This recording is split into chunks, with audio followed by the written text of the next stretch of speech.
Viewers, कैसे आप सब। मैं उम्मीद करती हूँ कि सब अच्छे होंगे। अल्लाह पाक आप सबको बहुत खुश रखें, हर तरह की बीमारी परेशानियों से बचाएं, आमीन सुम आमीन। चलिए वीडियो को फटाफट से करते हैं स्टार्ट। यहाँ पे हो रहा है मॉर्निंग का टाइम और ये मेरा खाना चल रहा है, मेरा ब्रेकफास्ट, और तकरीबन 11 बज रहे हैं। तो मूंग की दाल वैसे मैं नहीं खाती हूँ, लेकिन ये छिलके वाली दाल थी तो फर्स्ट टाइम मैंने खाई तो वो काफ़ी सही लग रही थी, तो इसलिए मैंने इसे फ़िनिश कर दिया पूरा बिना मुँह नाक बनाए। और यहाँ पर अम्मी मेरे हाथ में ना सिकाई कर रही, क्योंकि बहुत शदीद किस्म की दर्द हो रही है जब इंजेक्शन चढ़ रहे हैं, तो इसलिए अम्मी यहाँ पे बर्फ़ से सिकाई कर रही थी। तो नेक्स्ट डे की क्लिप है। यहाँ पर अम्मी खाना बनाने की तैयारी स्टार्ट कर रही हैं। तो आजकल मेरी वजह से, जब से मेरी तबीयत ख़राब हुई, अम्मी के ऊपर ज़्यादा काम आ गया। जो मेरा काम था, जो मैं करती थी, मेरे हिस्से का काम, वो सब अम्मी को करना पड़ रहा है और बहुत थक जाती हैं वो काम करते करते। मैं कोशिश करती हूँ कि ज़्यादा से ज़्यादा उनको काम ना करना पड़े, लेकिन अब जो कि मेरी तबीयत ख़राब है तो कुछ ना कुछ उनको करना पड़ ही रहा है। वेजिटेबल्स कट करना, बनाना, टाइम पे खाना देना मुझे, और मेरे लिए खिचड़ी वगैरह बनाना, और जल्दी जल्दी फटाफट से काम करने की उनकी आदत है। तो फिर हम दोनों सिस्टर्स बहुत ही लेट लतीफ़ काम करते हैं, तो इसलिए अम्मी को जब दिखता है कि काम पड़ा हुआ है तो फिर वो फटाफट से कर देती है, चाहे भला उनको कितनी ही प्रॉब्लम क्यों ना हो। काम करने में खड़ी नहीं होते बनता उनसे, लेकिन काम कर देती हैं। और यहाँ पर सब्ज़ियों का हिसाब हो रहा था क्योंकि ऑब्वियसली इतनी महंगी हो गई है, तो इसीलिए यहाँ पर हम जो है हिसाब वगैरह कर रहे थे। अच्छा, तो अम्मी मेरे लिए लौकी की सब्ज़ी बनाने जा रही हैं, क्योंकि मैंने कहा इतनी मूंग की दाल की खिचड़ी मत दीजिए कि मेरा मन ही भर जाए, फिर मैं खा ही ना पाऊँ, जैसे मूंग की दाल के साथ मेरे साथ हो गया है, मूंग की दाल के लिए मेरे दिल में। और यहाँ पर घर के लिए आलू परवल की सब्ज़ी अम्मी ने बना दी थी, बहुत ही मज़े की दिख रही है, इसको कलर से ही पता चल रहा है। और लेकिन मैं तो सिर्फ़ और सिर्फ लौकी की सब्ज़ी या मूंग की दाल की खिचड़ी ही खा सकती हूँ, सिर्फ़ और सिर्फ, इसके अलावा और कुछ नहीं। यार मेरी जैसी बूढ़ी लड़की बार बार बीमार होकर के मुझे परहेज़ करना पड़ता है, और फिर मेरा मन भी नहीं मानता है और फिर से मैं बीमार हो जाती हूँ। खैर अब इंशाल्लाह मैं ठीक हो जाऊँगी, तो बस अपना ख्याल रखूँगी अच्छे से। और यहाँ पर अम्मी मेरे लिए लौकी की सब्ज़ी बना रही है, सिंपल सी बिल्कुल, उसमें हल्का सा ऑयल डाल के, थोड़ा सा जीरा डाल के, और बस उसे बघार दिया था अम्मी ने। मेरे अलावा ना कोई मेरे घर में वीडियोस बनाना प्रेफर नहीं करता है, पता नहीं क्यों, उनके हाथ में पता नहीं जंक लग जाती है, तो इसीलिए चाहे मेरी जितनी तबीयत ख़राब हो, अगर मैं वीडियो नहीं उठ के बना रही हूँ तो मेरे घर में वीडियो नहीं बनाएगा कोई, और व्लॉग भी फिर नहीं बन पाता है, इसलिए आपको व्लॉग नहीं मिल पा रहा था। आज मैंने जैसे तैसे हिम्मत करके ना उठी हूँ मैं, और मोबाइल लेकर के खड़ी हो गई थी कि आज तो मुझे व्लॉग बनाना ही बनाना है, चाहे भला दिन भर का जैसा भी बोरिंग सा रूटीन हो मैं बनाऊँ, लेकिन अपने व्यूअर्स के लिए व्लॉग मुझे बनाना ही बनाना है। तो यहाँ पर देखें कितने ग्रीन कलर की यहाँ पे ग्रीन चिलीज़ हैं, और यही अम्मी इसमें शामिल करने वाली हैं। अभी पता नहीं कैसा टाइम आ गया है, मैं कहाँ इतना ज़्यादा फूडी हूँ, और अब मुझे रोटियाँ तक के नहीं मिल रही है, मुझे रोटी भी मना कर दी गई है। आज तकरीबन 3rd डे है मेरा इंजेक्शन का, और अब कल सुबह मॉर्निंग में मुझे इंजेक्शन लगेगा, उसके बाद का रिज़ल्ट देखने के लिए शायद टेस्ट हो या फिर शायद ना हो, या तो फिर, लेकिन मुझे जो इस टाइम पर दर्द उठाना पड़ रहा है ना, ये वीको का बहुत शदीद किस्म का दर्द होता है जब इंजेक्शन चढ़ते हैं, तो फिर मैं रोती ही हूँ।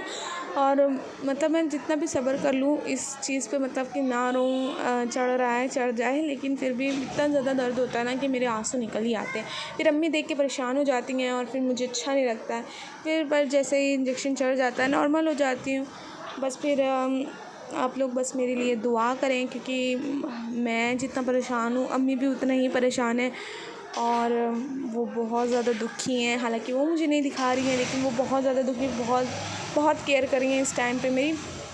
और यहाँ पर हम आ गए थे क्लिनिक में खाना बनते ही, और काफ़ी आज हमें लेट हो गया था, और यहाँ पर मेरे वीको चढ़ा, और अभी मैं बैठ करके वीको चढ़ा रही, क्योंकि एक पेशेंट जो एक जगह है बैठ लेट के वीको चढ़ाने की ना, वहाँ पर दूसरा पेशेंट है आ गया था हमसे पहले ही, और अम्मी को जाना पड़ता है, बहुत ही ज़्यादा मुश्किल से वो जा पाती हैं, और पापा तो दिन भर घर में ही नहीं रहते, तो इसीलिए काफ़ी प्रॉब्लम हो रही थी। तो मैंने कहा कि घर पे ही चढ़ा देते हैं, पर डॉक्टर ने एग्री नहीं किया घर पे चढ़ाने में।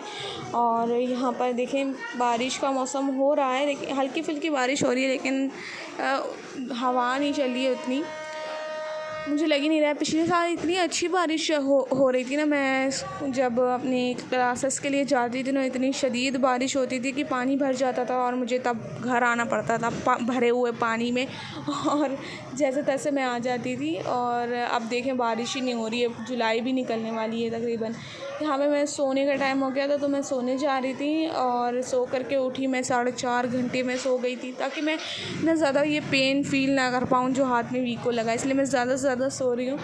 और फिर मेरे पास और काम ही क्या है। यहाँ पर अम्मी बर्तन वगैरह वॉश कर रही हैं और मुझे खाना दे दिया था फटाफट से, और मुझे बहुत भूख भी लगी थी, स्नैक्स वगैरह तो सब मेरा कैंसिल हो गया। तो अब मेरे इसी पे अभी कुछ दिन गुज़र रहे हैं।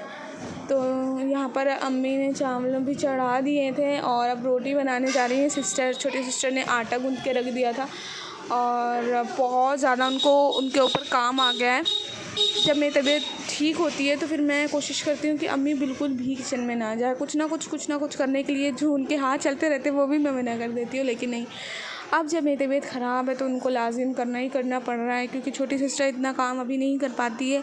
हालांकि वो उतनी छोटी नहीं है, लेकिन वो मुँह चुराती है काम करने से और बाकी बड़ी सिस्टर का जितना होता है वो काम कर लेती है, और मेरे हिस्से का काम सारा अम्मी करती हैं। और अब जब वो देख रही हैं कि बड़ी सिस्टर ना काम करने में थोड़ी सी ढीली ढाली है, क्योंकि हम दोनों ही ऐसे हैं, तो इसीलिए वो उनके हिस्से का भी काम कर लेती हैं और चाहे भला उनकी जितनी तबीयत ख़राब, बहुत ही ज़्यादा थक जाती हैं, लेकिन काम ना छोड़ती नहीं है। तो यहाँ पे अम्मी रोटियाँ बनाने लगी थी। छोटी सिस्टर खड़े होकर कह रही थी कि मैं बना देती हूँ, लेकिन अभी इसको ना रोटियाँ बनाना आता नहीं है। तो अम्मी ने कहा कि लास्ट की 2 रोटियाँ बना करके सीखो, ऐसे सारी रोटियाँ नहीं बनाई जाती हैं, जिसको नहीं आता उसे।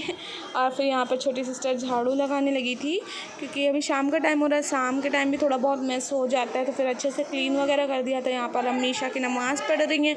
मैंने तो पहले ही खाना खा लिया था, अभी बाकी सबको खाना बाकी है। और यहाँ पर घर पर ही मेरा आज वीको लग गया था, लेकिन उन्होंने कहा फिर नेक्स्ट डे से ना आपको आना ही पड़ेगा, तो इसीलिए मैं फिर बहुत ज़्यादा सैड हो गई थी। अच्छा, तो ये रात का टाइम हो रहा है, बहुत ज़्यादा पेन हो रहा था, इसलिए मैं सो ही नहीं पा रही थी। खैर, ये था मेरा आज का छोटा सा व्लॉग। मैं उम्मीद करती हूँ आपको मेरा व्लॉग अच्छा लगा होगा। अगर अच्छा लगा है तो मेरे चैनल को please like, share and subscribe कीजिएगा और ज़्यादा से ज़्यादा सपोर्ट कीजिएगा और मेरे लिए दुआ कीजिएगा, क्योंकि मुझे आपकी दुआओं की बहुत सख्त ज़रूरत है। मिलते हैं आपसे नेक्स्ट वीडियो में। Till then take care and अल्लाह हाफिज़।